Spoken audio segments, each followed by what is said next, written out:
SK itself is connected to the person called Molefe. Molefe is the nephew to Molefe. This SK group was awarded this tender, and then after it was awarded this tender, all we can tell it was a manipulation because of these two companies. Already Molefe is the buyer, is the one who was facilitating this process. So already Molefe knew that he's going to give it to SK because these ones were just there to make it look like, but it was not really the true reflection of the competition. There was no competition for SK.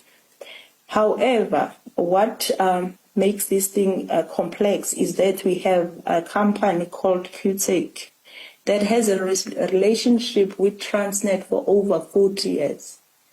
And it has been supplying Transnet with, they call it springs and accessories. I don't know the right word, but it's a small spring. I've seen it during the course of my investigation.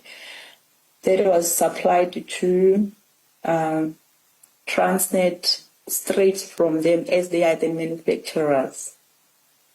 However, in 2023, they were surprised because they learned now that there is this SK group coming to them to buy the very same spring that they normally supply to the Transnet.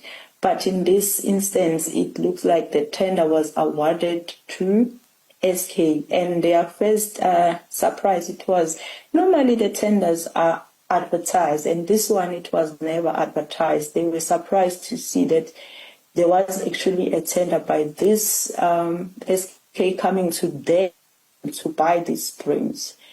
But it gets worse because now they sell these springs with little like 3.95, but nothing more than 4 rand each. However, the SK group, when they submitted their purchase order to them, they were shocked to see they selling the very same spring that was 3.95 to Transnet on the price of 151 rand. And then when the inspector to inspect the springs before they were released, they raised a concern to say, how are you aware, Transnet, that you're buying something that worth less than 4 rand with 151 rand? And then the inspector said, no, we're not aware, but I'm going to escalate to the managers, of which, according to the inspector, he didn't.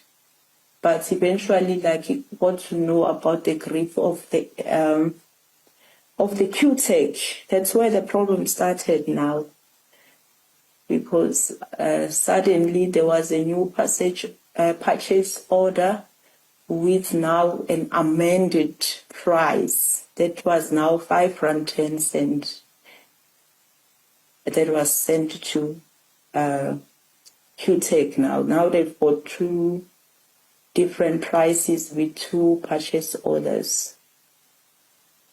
Seeing what they've seen, they've decided now to report this matter. There's a whistleblower from the company that decided to report to the Department of Enterprise. And then that's where everything started. Then the department tasked the Transnet to have an investigation.